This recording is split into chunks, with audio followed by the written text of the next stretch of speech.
Oh, I'm very excited. hello, Dr. K. I'm so glad to see you again. I'm glad to see you too. Yeah. Last week I was here for 3 days. I saw you. Did you? With when Louis from Free China came down. Yeah. I saw the live stream and I saw the security come over, giving Yeah. you a little bit of hassle. He actually got quite a few views to that on the Free China YouTube channel. I saw Louis. Yeah. So So I was watching. during that the last 3 days, during that time, I met so many people from Hong Kong, from Taiwan, and from the new federal state of China. Yes. They all came here to see you. I know you were busy, so they didn't have a chance, but they were not as lucky as I am. So I know. I wonder, how does that make you feel? And what do you think about these people to come to see you? And what does that mean to you? Yeah, I mean, I think it's a great honor. I mean, I don't think I'm worthy for anyone to show up to see me, you know. I mean, I'm just irrelevant. But the fact that people, I think, come up to see, it's more to see the piano as a symbol of freedom, because I know many people have experienced oppression by the CCP. And I think it was just the incident at the piano with the little pinks was a kind of little metaphor for the repression that people have experienced with their families in China. And so I think the piano has become this symbol of defiance. It's somewhere where people can congregate, because where else in London would you meet unless you go outside the Chinese embassy or something? So it's a kind of neutral territory that people can use music and the arts to express their defiance against the CCP. So I want to get myself out of the picture. I don't feel I'm anything. It's more just what it symbolizes, really. Yeah. And so, I'm from the new federal state of Yes. China, and you still can talk to us. Yes, And of course. So why can you do that? Well, because I mean, I don't know much. I've been learning so much about Chinese politics really within the past 2 weeks. I'm a complete newbie when it comes to the CCP. And so I've learned a lot. I've particularly learned a lot from the Taiwanese and from other people who have emailed me about the history of China. So for me, anyone who opposes the CCP, I've got my thumbs up, you know. I mean, I'm not a politician, so I don't know the ins and outs of your organization. I don't know the ins and outs of I'm not a politician. All I know is that I'm against authoritarianism, and I'm just against what I experienced at the piano. So for anyone who's opposing that kind of authoritarianism, I would naturally support it. Yeah, that's why I initially said. Absolutely. So, Yeah. So as I said, I don't know about your organization, but if you oppose the CCP, there must be something good about it. Yeah, we are actually enemy number one of Number one the enemy. CCP. Yeah. Okay, well, that's good. That's good to know. Yeah. That's good Yeah. to know. So our goal is to take down the CCP.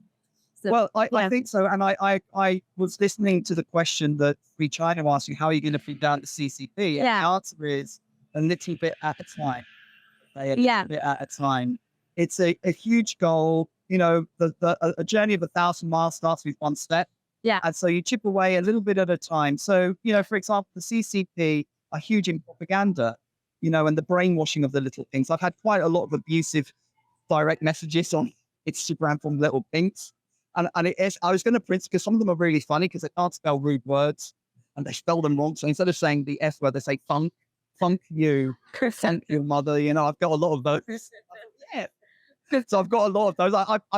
I'm tempted to reply to them saying you've got your English wrong, but I haven't. So I've had a couple of death threats, you know. Oh.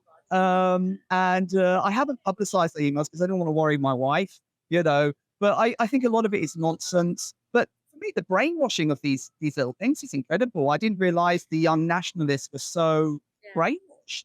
Yeah. Wow. I mean, that's a news to me, how they come up with their flags and they into this nationalism. I didn't understand that. And I'm shocked by it. Yeah. Well, that's what I'm going to say. People like us, we are different from the CCP. Yes. Just we are determined to take them down.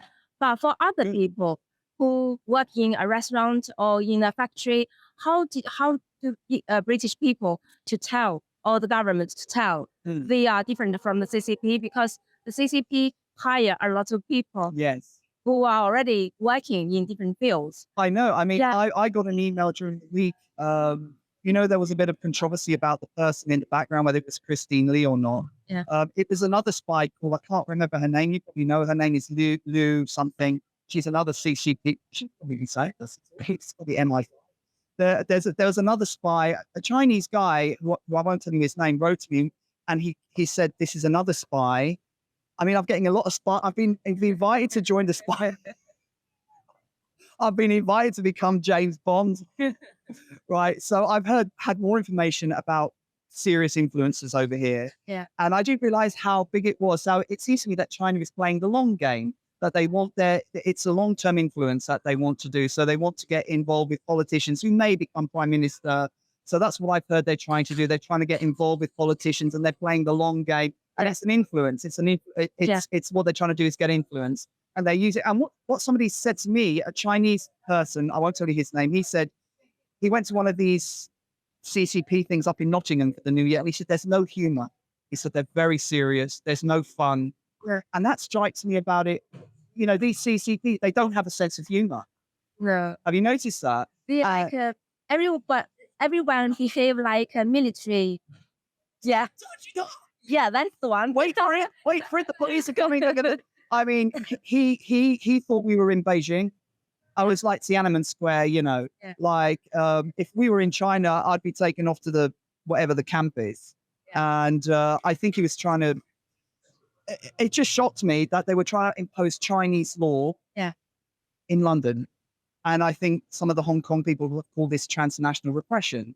And there's much more I could have said to them. For example, those cards that they were waving around, those yellow cards, they were all in Chinese. They were anti-disclosure laws, Chinese laws, and no one had signed them.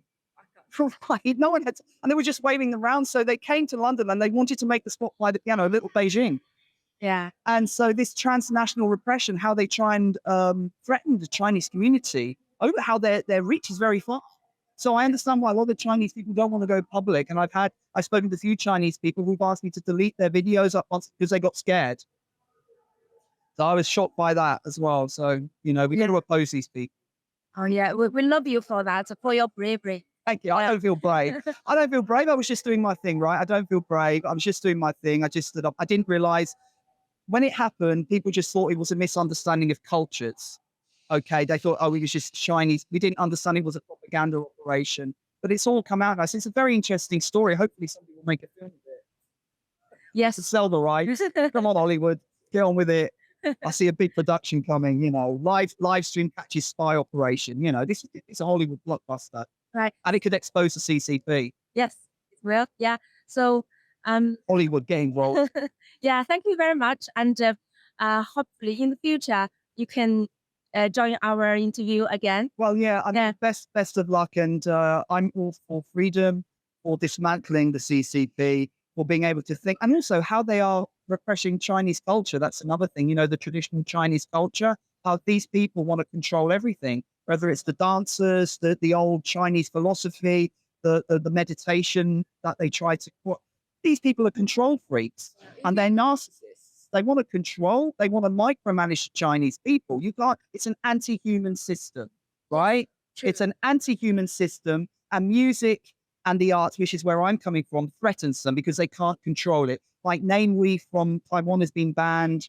Lots of other artists have been banned because they want to control everything. People who are insecure, they were so secure, they wouldn't be trying to brainwash people and control them. So these people are insecure. And I think you dismantle the CCP bit by bit, and often using the arts and humor and sarcasm and taking the mick out of people helps to do it. So, let's keep going. Let's use the arts to express ourselves and to get rid of these authoritarian regimes. Thank you so much. God bless. Take care.